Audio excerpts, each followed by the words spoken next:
I'm sure I'll look back on this video in 5 months and be like, how the fuck did she read this many books? But here we are. Hey everyone, it's Jananie and welcome back to my channel, This Story Ain't Over. Today's video is a pure and simple classic wrap up. I'm gonna be telling you about the 12 books that I read in January of 2023. I haven't been this productive with my reading in a very, very long time, so I am really proud of myself this month, but this is my disclaimer here for you that if you are someone who is struggling to read even one book a month, you are still a valid reader and you are still doing really awesome and really well. Even as a booktuber where it's literally my job to read a book sometimes, I struggle to read and have gone months where I don't even read a single book. So do not feel bad about yourself, but I also hope that you're here for the reviews and to get some great book recommendations. So this is the stack of 8 physical books that I read this month, and then I also have 4 more books that I read digitally. Overall, I feel like I had a really great reading month, not only in quantity, but also in quality. I had a lot of great reads that I absolutely fell in love with,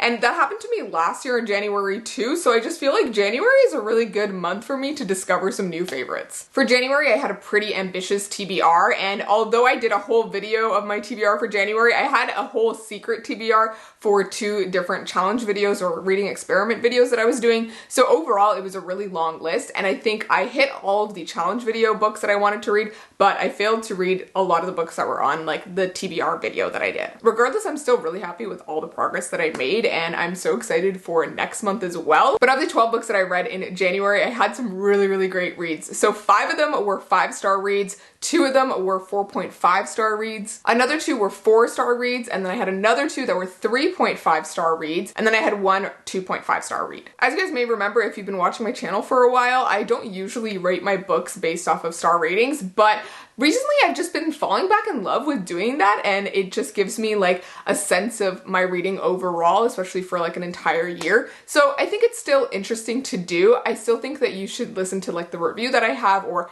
anyone has and not just judge on star ratings. And I do want to say that I think a 3-star rating is a very good rating. Like that is like a solid book. I enjoyed my time. I didn't waste my time. That is a great book. For me, 4-star reads are ones that are just really, really enjoyable for me, but I can sense like certain aspects I wish would change or that didn't fully live up to the potential for me, or it just didn't hit me personally in some way.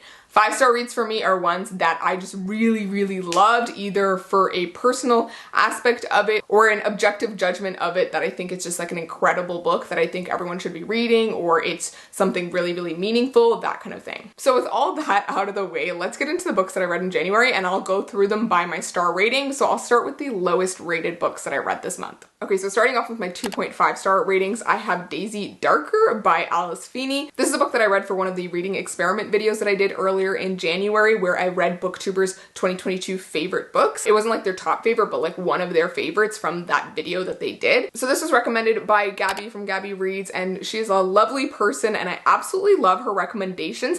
I think personally for me, I am just not someone who is much of a thriller reader, and this particular type of thriller just didn't hit me the way I wanted it to. If you want to get my full thoughts and reactions while I was reading this book, I would check out that video. I feel like for thrillers, they can really be hit or miss for me. I'm typically someone who really enjoys sci-fi fantasy or like contemporary fiction or literary fiction that has really broad themes and like has a really emotional connection to me. And I think I'm the same with thrillers. I love it when they have like a broader commentary on the world, or if they have like really fascinating characters that are just so 3-dimensional. And what fell flat for me in this book was 1, the ending, which if you've read this book, you probably know what I'm referring to. 2 would be the characters. I just personally didn't really feel for any of them. Like they were both unlikable, but I also think they weren't as interesting as I would have hoped they would be. Like I've read thrillers where I absolutely hate the narrator or the main character or whoever it is, but I'm so invested in the story because I'm interested in them as a person because they're so 3-dimensional and they have so many facets to them. And then the third thing I would say I didn't really enjoy about this book was the writing style. I feel like it was very much using a lot of these like thriller techniques to like keep you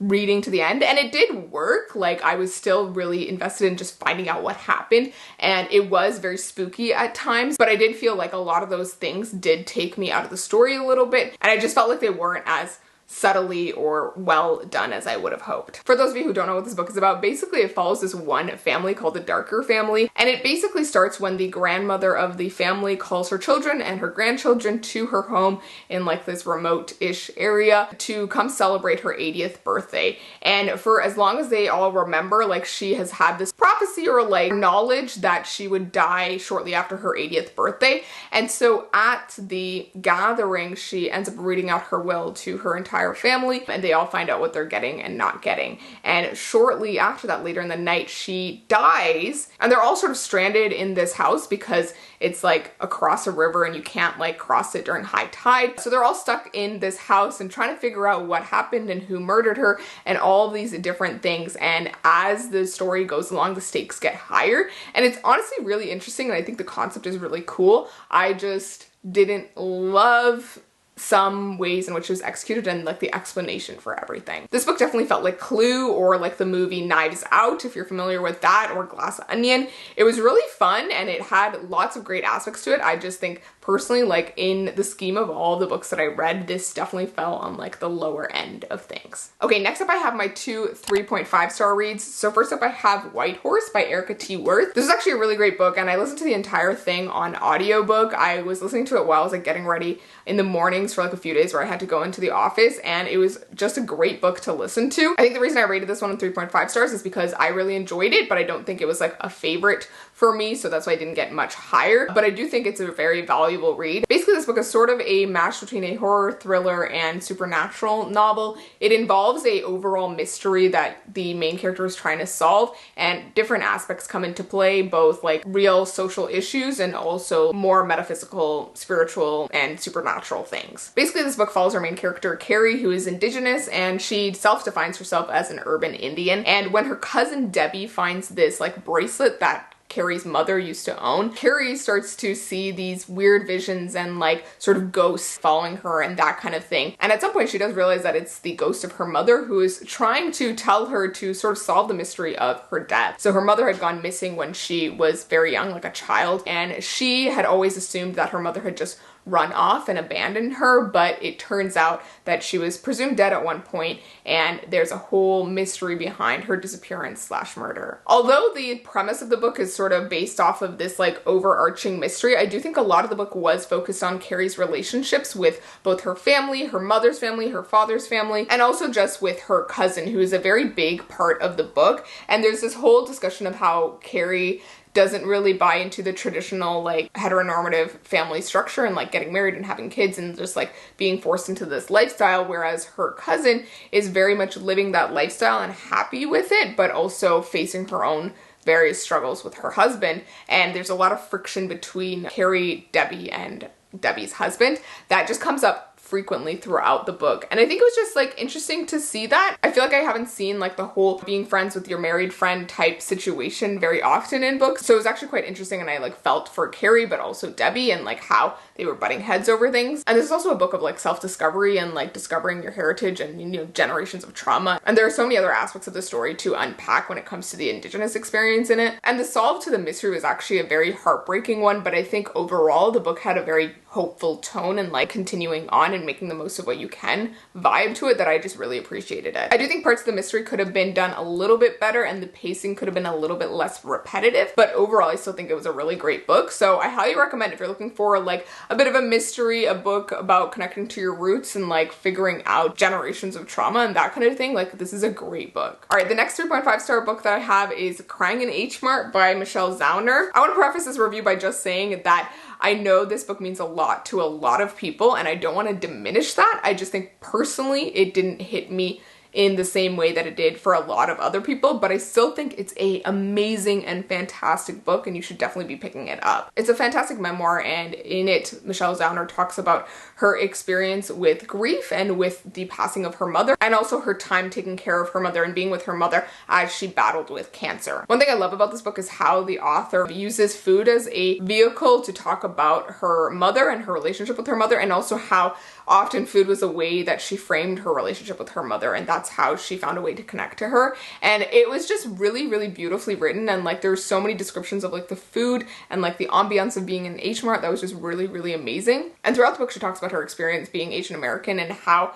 certain aspects of that identity affected her relationship with her mother. And I also appreciated how, even though she really loves her mother, she still talked about the very difficult aspects of their relationship and sort of the unrealistic expectations that her mother had for her. I think if you're someone who has experienced grief at any point in your life or lost a loved one at any point, then you will really understand what Michelle Zauner is talking about in this book. And I think it's really beautiful the way that she was able to like bring that emotion out on the page. I think one thing that affected my enjoyment, and I feel like enjoyment is kind of the wrong word when talking about a memoir because it's someone's real experiences, but I think one thing that affected like my perception of this book is that I had gone into it not really knowing too much about Michelle Zauner. I knew she's a musician, she's part of Japanese Breakfast, and I assumed that this book would tell us more of a holistic story about her life and like about her career later on as well, but I think it was very much only focused on the relationship with her mother and also like the time in her life when she was taking care of her mother when she got diagnosed with cancer.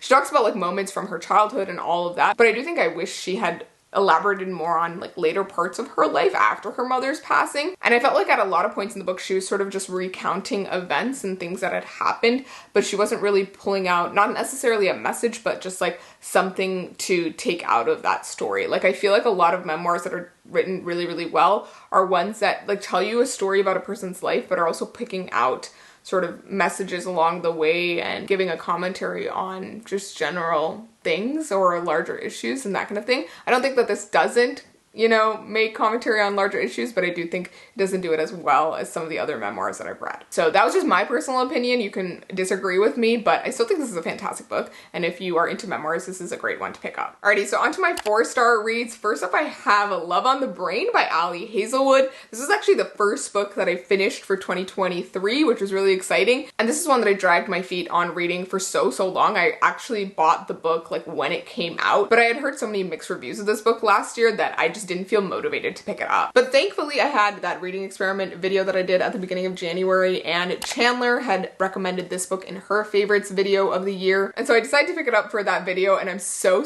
glad I did because I loved it so much. I gave it a 4 stars, as you know, and I just really enjoyed this one. I think I enjoyed it even more than The Love Hypothesis, which is the author's first book. Basically, this book follows our main character, B, who is, I think, a neuroscientist, something like that, and then the male love interest is Levi, and he's an engineer, and the two of them had like encountered each other during their grad school days or whatever, and she had always thought that like he hated her and didn't want to work with her, and there was like different actions that he did that really signaled this. And so the two of them are sort of thrown together again when she gets this opportunity to work with NASA to create these like helmets that help astronauts like focus better in space and like react better and that kind of thing. And so Levi is the engineer working on this project, and so she would have to work with him. And so she's just like, okay, like I'm just gonna, you know, figure it out and make it work. And on the side, what is interesting is that she has this Twitter account called What Would Marie Curie Do, which is like this account that just talks about being a woman in STEM and the different struggles that come with that. And she has like this friendship with this other Twitter account who is this guy who also talks about being in STEM, and frequently he supports her and stuff. And you quickly realize that like Levi is the guy who owns the other Twitter account. And so it's this aspect of like a secret identity, but it doesn't actually overpower the real life romance that they're having in person, because although they start out as kind of rivals and like sort of misunderstanding each other, they start to fall for each other. And it's a really cute romance. And honestly, I know some people have some issues with the ending of the book because it kind of goes off the rails and introduces some plot points that you're just like, what, how, what? I do wish it was like a bit better threaded throughout the novel. It has like little breadcrumbs that signal what's gonna happen at the end, but it's not something you would expect for a romance novel. It seemed more of like a mystery novel ending, so it was just interesting in that way. But I personally just really enjoyed the book overall, even the mystery novel ending, and I think it worked, and I just really like the characters and their chemistry and their banter, and overall it was just a really enjoyable read for me. I read the book in like 2 days and just had so much fun with it, and it was like the perfect first read for the year. Alrighty, the next 4-star read that I read was House of Hollow by Crystal Sutherland. And this book was one that I picked up for another reading experiment video I did where I read Cindy's book recommendations. So if you guys don't know Cindy, she is from the channel With Cindy. And so I asked her to give me a book recommendation, and this is the book rec that she gave me. And then I also went and read a couple other books that she had talked about in one of her favorites videos from last year. So that whole video is up and you can go check it out. But House of Hollow, this one, really enjoyed it. I totally understand why Cindy recommended it, and I was honestly super hesitant going into this book because it is a YA, which if you guys don't know means young adult, so it's like a category of like teen books, I guess. And I absolutely love YA, and I read so much YA growing up, but also like in recent years. But in the past couple of years, I've sort of been aging out of that category and been enjoying more adult books. So I haven't picked up a lot of YA recently, and a lot of the ones that I've picked up recently I haven't been enjoying as much, but I was giving this one a chance for Cindy. And I think the reason I ended up enjoying this one a lot was because I think the book was tonally written quite different from a lot of young adult books, and it felt a little bit more, I don't want to say mature, but more in the vein of adult books. It was more reflective, I would say, and less like about the now. Basically, this book is about three sisters, the Hollow sisters, and when they were very young, they mysteriously disappeared, and it was like this whole thing on the news, and eventually they came back a month later, and they were very, very different, and even aspects of their appearance suddenly changed after they had returned. And so it's like this whole sort of urban legend phenomenon. And so the book follows the youngest of the three sisters, and she has two older sisters, Gray and Vivi. Those two have like moved away and moved on to other careers, and so she's actually the only teen character in the book. Everyone else is much older, which I think added to the vibe of it not feeling like completely like a YA. But basically the oldest sister suddenly goes missing again, and so the middle and youngest sister are trying to figure out what happened to her and try to find her, and that's kind of where the story begins. It was a really fun book. It's kind of spooky, it's kind of creepy. It's definitely got some gross and weird imagery to it, which you kind of understand as you go through the book. So it's definitely on the speculative side of things, but it also kind of feels like a contemporary. And I really, really like the characters. I think that was a big highlight of the book. I loved the three sisters. I loved their dynamic. A lot of it was very relatable to me because I'm the youngest of three sisters. And I think overall, like the ending and like the whole build up to the mystery, everything was really great. So I really enjoyed it. It definitely wasn't like a 5-star read for me. It wasn't like life-changing for me, but it was still really fun. So I definitely recommend it for anyone looking for a book like that. Alrighty, next up I have my 4.5-star reads. These ones were like almost 5 stars for me, but like there's just some aspects where I'm like, okay, like this isn't like a complete 5-star for me. So first up I have How to Keep House While Drowning, and this is another one I read digitally. I read it through the audiobook just like one night, and I read this for the video where I read Cindy's book recs. And this book was honestly such a great self-help book, and honestly one of the more helpful and more kind self-help books that I've ever read. I find that a lot of self-help books tend to be very unhelpful, or they try to give you a lot of like fast tips and tricks that are really variable depending on the person you are and whatever you have going on. But this book was just so freaking wonderful. Basically, the premise of the book is just trying to help you figure out how to do care tasks. So like laundry, dishwashing, taking care of your home, a lot of like housework, what we typically call it, how to do all of that when you are struggling to do all of it and when you're struggling with so many other things. What I loved about this book is that it doesn't just approach this from the idea of hacks and tips and tricks for doing these tasks, but it really tackles the mindset that you have when you're trying to do these tasks. One of the very big ideas that the book had was not assigning shame or morality to any of these tasks. So if you don't get it done, like you're not a bad person, there's no shame attached to it. And I really, really appreciated that, because I feel like a lot of us go through life and we're told like, you know, if your room is messy, if you're disorganized, like that's a bad thing. And it can be very draining mentally. The last thing I really, really loved about this book, and what made it such a high rating for me, which I think is something that I found very different from a lot of self-help books that I've seen, is that it was so inclusive. I think the author did such a great job about talking about different types of issues. She considers socioeconomic status and like the situation of each individual person, and like how some people have kids, some people don't. And she also considers how a lot of people have like different neurological, neurodivergent cases, like disorders or mental illnesses, that can make it very hard to do some of this stuff or make it different for those people. So I think that was like the main thing that I really, really loved about this book, like the mindset that she approached all this with, but also the inclusivity. So loved it so, so much. If you're someone who just needs a hug in the form of a book and someone just telling you that it's okay if you can't do your laundry and it's okay if you don't have everything together. Like, this is the book to pick up. I've been recommending it to literally everyone I know, and it's just such a wonderful thing, and it's like such a quick audiobook as well, so worth it. Alrighty, the next 4.5 star book that I have is Hamnet by Maggie O'Farrell. I know a lot of you are going to be like, oh my god, why isn't it 5? And a lot of you are going to be like, oh my god, how is it so high? I feel like this book can go very differently depending on the person you are. I definitely struggled to get into this one because I will say this off the bat, it's a very like capital L literary book. It won a Women's Prize fiction, and it basically tells the story of like 2 different timelines, but it surrounds the life of Shakespeare, but it tells the story from the perspective of both his wife and also his son, who later ends up dying and who is the inspiration for his play Hamlet. So you're getting perspective chapters from Hamnet before he dies. They're very short chapters, but you're also taken back in time to when Shakespeare and his wife fall in love and how they get together and their very regular life before he becomes the man that he is. This is definitely a story of like family and of family relationships and of grief over losing a child. And honestly, there's so many aspects of this that are just so profound and heartbreaking as well. And I definitely cried while reading this book, especially at the end, because if you read the ending of this book, like the last scene, there's no way you can't cry because it's just so freaking stunning, and just everything like mounts to a point where you're just like,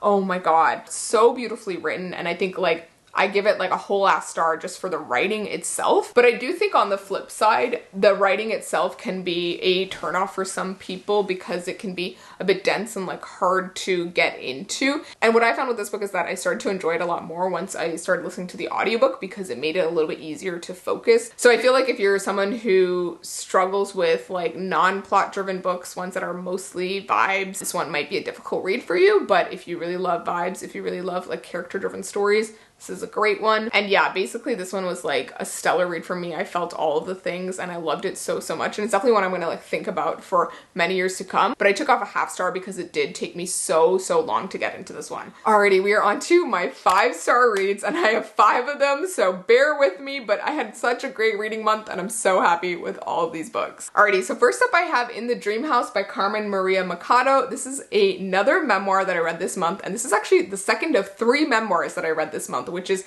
a pretty surprising number for me because I don't usually read a lot of memoirs. But this book was so freaking fantastic, and a lot of people had recommended this to me before and had talked about how it's so amazing, and for good freaking reason. I went to this book with a slightly wrong impression of it. I had heard it described as like a memoir, but also kind of fictionalized and kind of with this supernatural speculative bent to it because the author has a lot of other speculative fiction works, but it really wasn't that. I think she does contextualize her real life experiences as kind of like a horror, but I don't think she intentionally brings in like a supernatural element. Like, it was very much a real story and her talking about her experiences. And the experience that she's talking about is abuse from a same-sex partner. So the author of this book went through a very traumatic and like abusive relationship with their girlfriend, and it manifests in different ways throughout their life and as they're talking about it in the book. I think what I loved about this book was the way that the author contextualized her own experience with abuse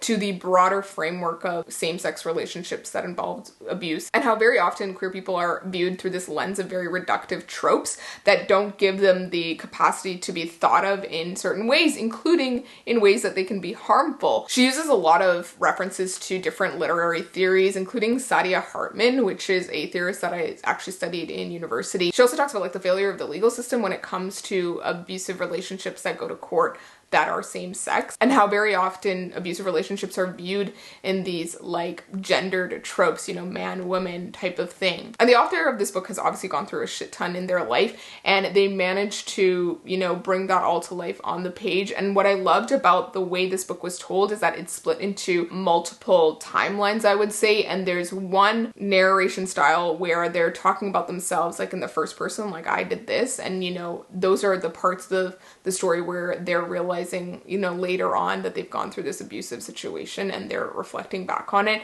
and they've sort of come out of this like fog of being stuck in this relationship in the dream house. But then there's other parts of the story in the book where they are talking about themselves in second person. So it's like, you do this, you think that. And so the way that they narrate it in like second person made such a powerful effect, I think, on you as a reader and as, you know, someone trying to follow along with their story. Overall, the book is like a hopeful one. It does end with a hopeful note. The author's trying to find the grace in all of this and trying to find healing in all of this, and it's really a beautiful story. But oh my god, I felt so much for the author and just everything that they went through, and it was just so powerful. I think what I loved about this is just the way it was written and the overall broader commentary that they made about the world and how we view queer people and how the legal system does, and just so many different things, and I loved it so much. If you are looking for a incredibly written memoir, this is the book to pick up. And there's also so many lines in this book that I was just blown away by. Alrighty, the next 5-star read that I have is probably, I'm gonna say it, but probably my favorite book that I read so far this year. Like, for me personally, this is the one that hit me the hardest. This is the one that I'm quite certain is going to be like #1 on my top 10 books of 2023 video at the end of this year. And that book is Tomorrow and Tomorrow and Tomorrow by Gabrielle Zevin. This book, guys, just everything. Oh, I read this one also for that reading experiment video where I tested booktubers' favorite books, and this is the one that Carrie had recommended from Carrie Can Read. Absolutely love her taste, and so freaking glad that she recommended this book. And I know a lot of people fell in love with this book last year when it came out, and I had actually honestly bought this right when it came out, or around when it came out, because so many people were raving about it, but I just never got around to picking it up because I honestly just didn't know too much about it, and I just didn't feel super motivated to pick it up. But for this reading experiment video, I ended up picking it up, and it was the best decision ever, and I'm so upset that I didn't read it sooner because honestly it was just so freaking amazing, and it spoke to me personally in so many ways. I feel like there were so many aspects of this book that like felt very me, but also there were so many aspects of this book that like generally were just fantastic. Basically, this book follows two friends over about 30 years of their relationship slash friendship, and it takes you from the late 80s, I think, into the 2000s. So it's very much in this era when, you know, technology was changing and when games were changing and evolving. And the book is primarily focused on games, on video games. So the main characters sort of meet through the situation where they play games together, and it becomes this like connecting force for them throughout the years, and as they start developing games together and like building games. And it brings them this huge success, and they, you know, create this whole company. And none of this is a spoiler because this book is sort of told slightly non-linearly in the sense that you get some spoilers like for what happens later on in their lives, like early on. But along the way, you're just like there for the journey and for the ride as like different people enter and exit their lives, and as their relationship itself changes over the course of 30 years. And what I loved about this book is that it's not really a romance, but it also kind of is. And there's something so freaking beautiful about it. And the overall book is not only focused on these characters, but also on this idea of storytelling. It talks about video games through the lens of storytelling, and how, you know, the decisions that they make in these games and the different games that come up in the book and like they play and stuff really tells a different story, and how people find solace in these games.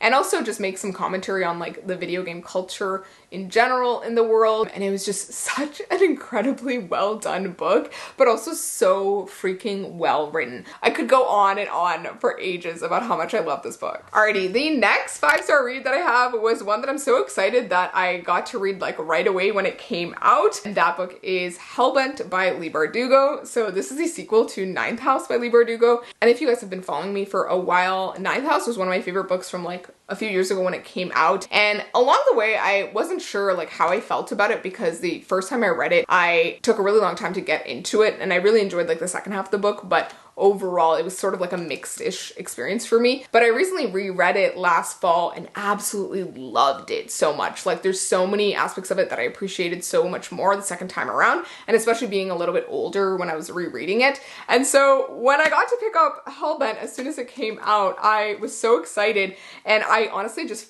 fell into the story immediately. Leigh Bardugo has a way with words, and she still remains one of my favorite authors, and I think she did so many things so well with this book that even improved on Ninth House and also a lot of her other books and series. This book is definitely very different from Ninth House, and if you've read Ninth House, I think that one is more of like a personal character journey about Alex and the supernatural things going on at Yale, but it's very much her story, whereas this one like broadens a little bit more and we get a lot more from the side characters, which I think was a lot more fun. And it also added to like some of the power of the book, and there was a lot more stuff to this that just made me squeal and get excited for my particular ship that I love from the first book. I feel like this one's really hard to talk about without spoiling anything, but I think it delivered on all the things that I wanted out of a sequel for this book, and I think it left a lot of room open for the future books as well. Like, I think there's so much she can do with this, and I love that in each of these books there's like a really strong mystery element, and each mystery in both books was just so well done and like so satisfying as well. Like, I remember being so satisfied by the mystery in the first one, and this one was equally as good. Like, there was red herrings and there was like twists and there's so many other things going along, and it was just really fun by the end, and I was just like so like, yeah, oh my god, I can't believe I didn't figure that out kind of thing, and it was great. Love all the characters, love the magic system as well, and it really does expand in this book, which is really exciting. If you've read Ninth House and Hellbent, let me know what you thought of it. I'd love to hear more opinions on the sequel because I feel like I haven't seen too many around, but I personally really enjoyed it, and I think Leigh Bardugo's doing great with this series, and I actually really love like her writing in adult books because it's just like a whole other beast, and I'm really enjoying it.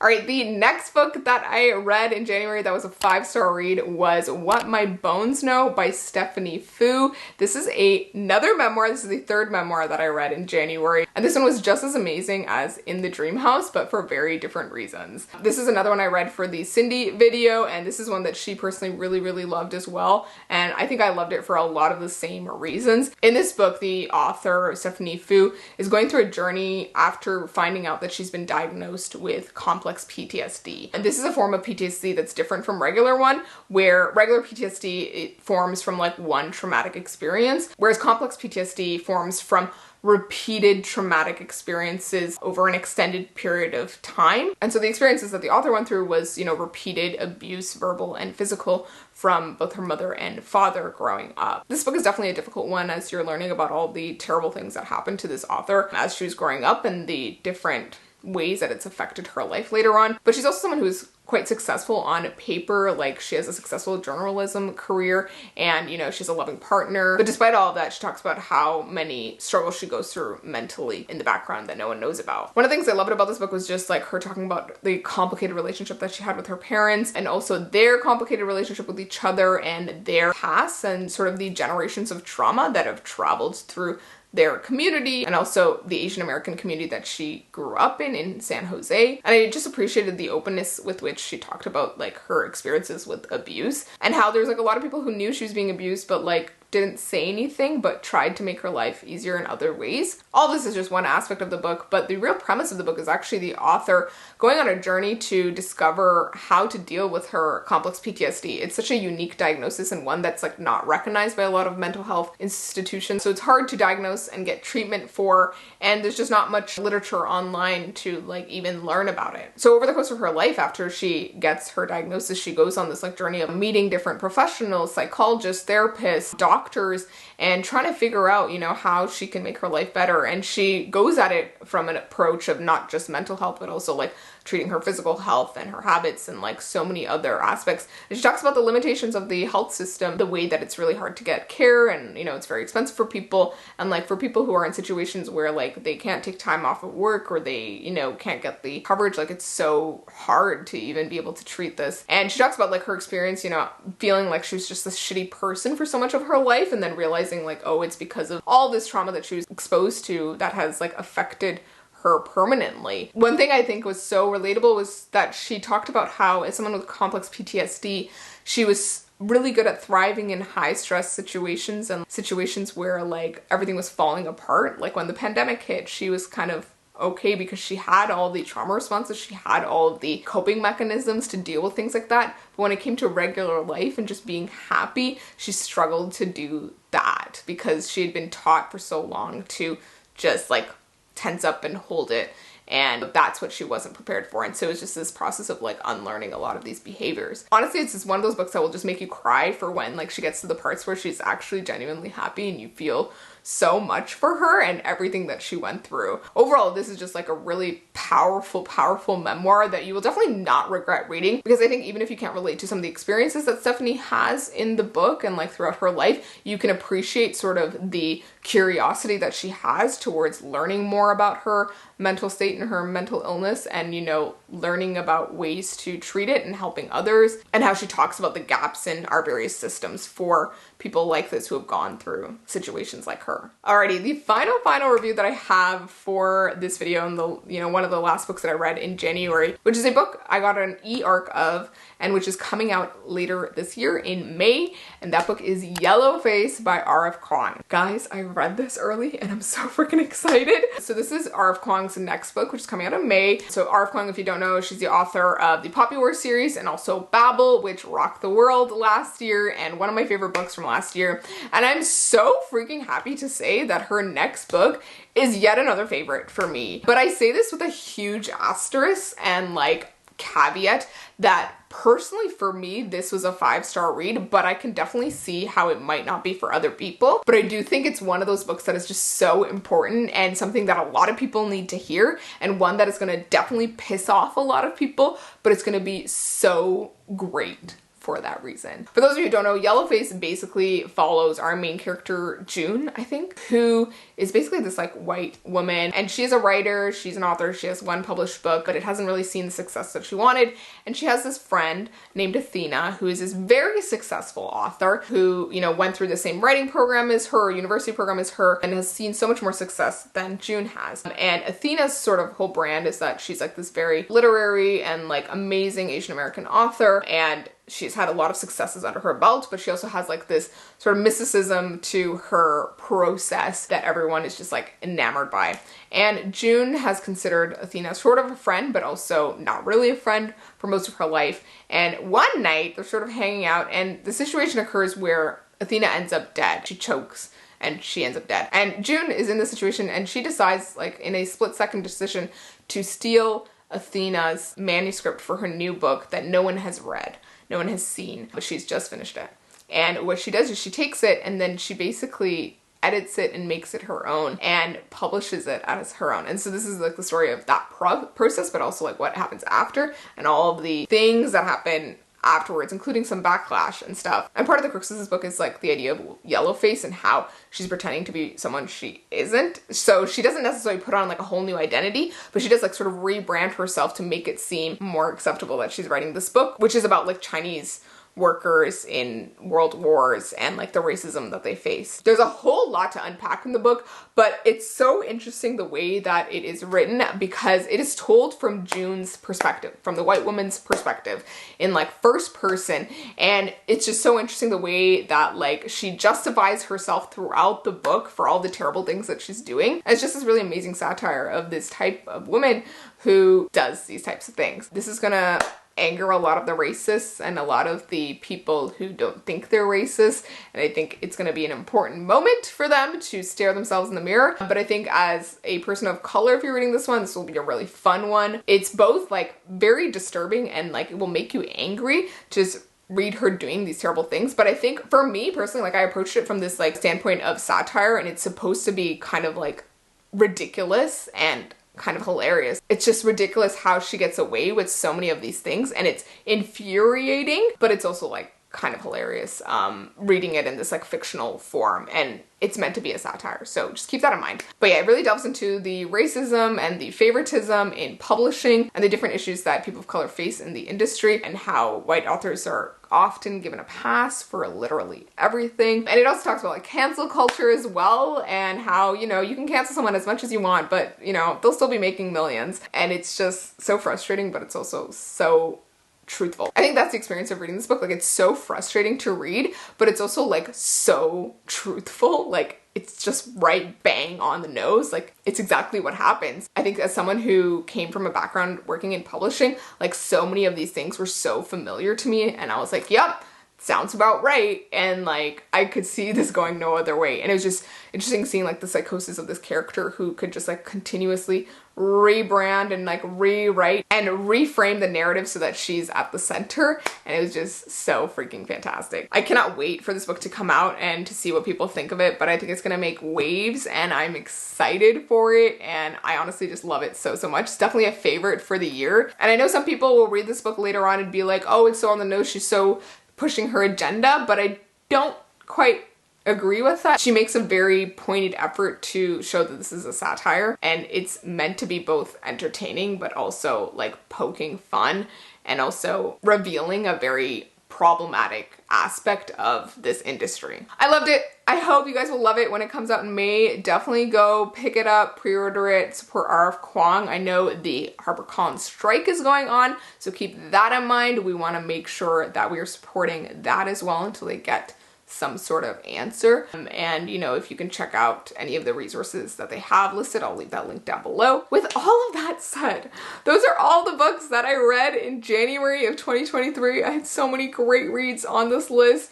So many wonderful books that are definitely favorites for the year or favorites of all time that I'm so excited I got to chat with you guys about. And I feel like this is the most like robust wrap up I've done in a while. So I hope you guys will be excited for more of these in the future this year. And thank you guys so much for watching. Definitely let me know in the comments what you thought of each of these books, if you agree or disagree with my ratings or reviews, and let me know what you thought of them. Let's scream about how much we love Tomorrow and Tomorrow and Tomorrow, or you can tell me if you disagreed with something I said, but overall would love to hear from you guys. If you're interested in more regular updates from me and what I'm up to, go check out my Instagram and my TikTok. And if you want to watch another video like this one, go check out my video where I review every book I read in 2022 in one sentence. I'll see you guys in my next video, and please remember that this story ain't over. Bye!